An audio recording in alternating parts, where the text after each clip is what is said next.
राम राम तो कह लोगे, पर राम सा दुख भी सहना होगा। और पहली चुनौती यह होगी कि मर्यादा में रहना होगा। राम राज का दावा देने वाली ये सरकार आज जगह जगह पर खुलेआम जिस तरीके से दिन दहाड़े हत्याएं हो रही, ये आपकी सरकार की नाकामी, ये आपकी सरकार की गलती है जिसकी वजह से ये हो रहा है। आज जिस सरकार को शिक्षा की गुणवत्ता की तरफ सोचना चाहिए, इस विफल सरकार में एक बच्चा अपने आप को सफल करने की होड़ में आज क्राइम की तरफ बढ़ता चला जा रहा है, तो उसके लिए सिर्फ और सिर्फ आपकी सरकार जिम्मेवार है, आपकी सरकार जिम्मेवार है। अभी तक आपने अपना डीजीपी जो नियुक्त किया है वो भी कार्यवाहक ही रहे हैं, अभी तक कोई आपने परमानेंट डीजीपी तक नहीं। राम नाम के जाप में तेरे पहले सा आराम नहीं, जबरदस्ती के जय श्री राम में सब कुछ है बस राम नहीं, सब कुछ है बस राम नहीं। राम राम तो कह लोगे, पर राम सा दुख भी सहना होगा। और पहली चुनौती यह होगी कि मर्यादा में रहना होगा, मर्यादा में रहना होगा। जीरो टॉलरेंस अगेंस्ट क्राइम का दावा देने वाली ये सरकार, राम राज का दावा देने वाली ये सरकार आज जगह जगह पर खुलेआम जिस तरीके से दिन दहाड़े हत्याएं हो रही हैं, लूट हो रही है, महिलाओं के साथ दुष्कर्म हो रहे हैं। मैं अगर अपने विधानसभा और अपने जनपद की बात करूं, दिन दहाड़े प्रजापति समाज के 2 बच्चों को गला रेत करके मार दिया गया। एक पटेल समाज के डॉक्टर की दिन दहाड़े गोली मार करके हत्या कर दी गई। मेरी विधानसभा में विशुनपाल व्यक्ति की हत्या कर दी गई मार के, साथ ही साथ मल्हनी विधानसभा में एक सुनार की गोली मार करके हत्या कर दी गई।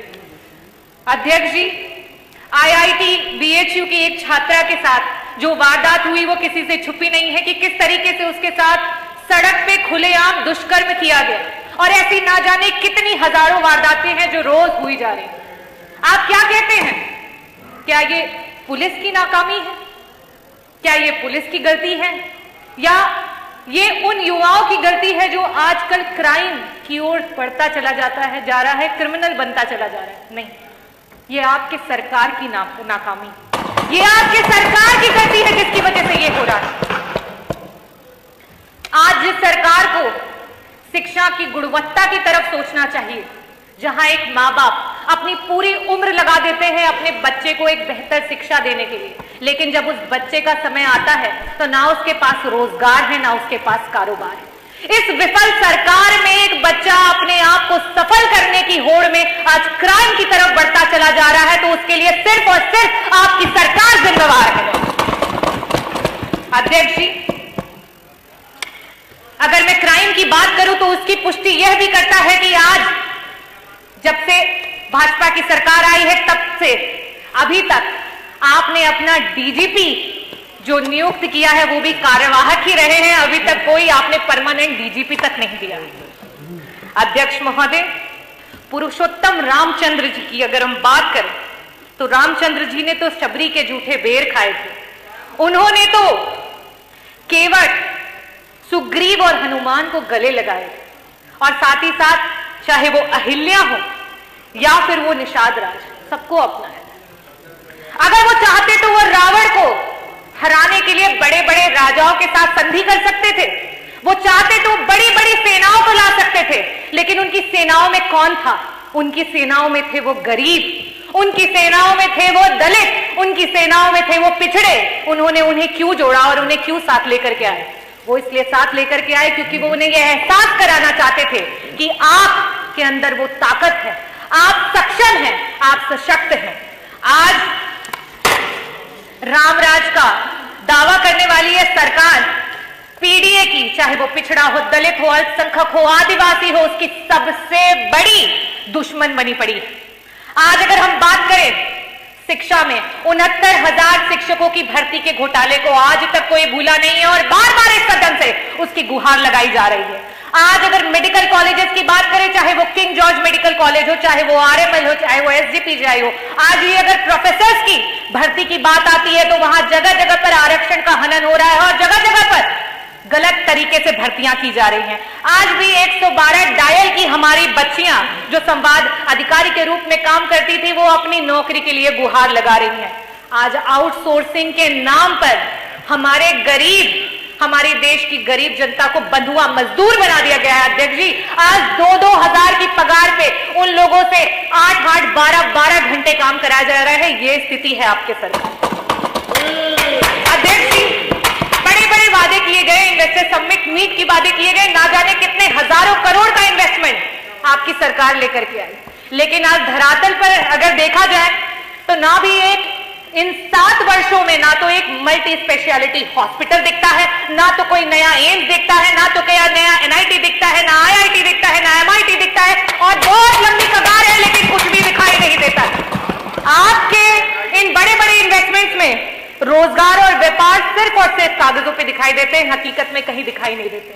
आज हमारे देश का युवा कुछ चंद पैसों के लिए अपने देश से पलायन करके दूसरे देश में जाने के लिए तैयार है। ये सच में बड़ा ही शर्मनाक है। अगर हम बात करें आज थाने की, तहसील के और अधिकारियों के ऑफिस की, तो ये समझ ले अध्यक्ष जी कि ये सरकारी जितनी भी जगह है वो सिर्फ और सिर्फ भ्रष्टाचार के अड्डे हैं और कुछ भी नहीं। आज अगर जमीन का नाप होता है तो वो जमीन के नाप जो है वो मौखिक रूप में आदेश होते हैं। आज तो लिखित भी बंद हो गया है, क्योंकि जब जितनी रिश्वत आती है उस हिसाब से ये नाप बदल जाते हैं। अध्यक्ष जी, ये आपकी सरकार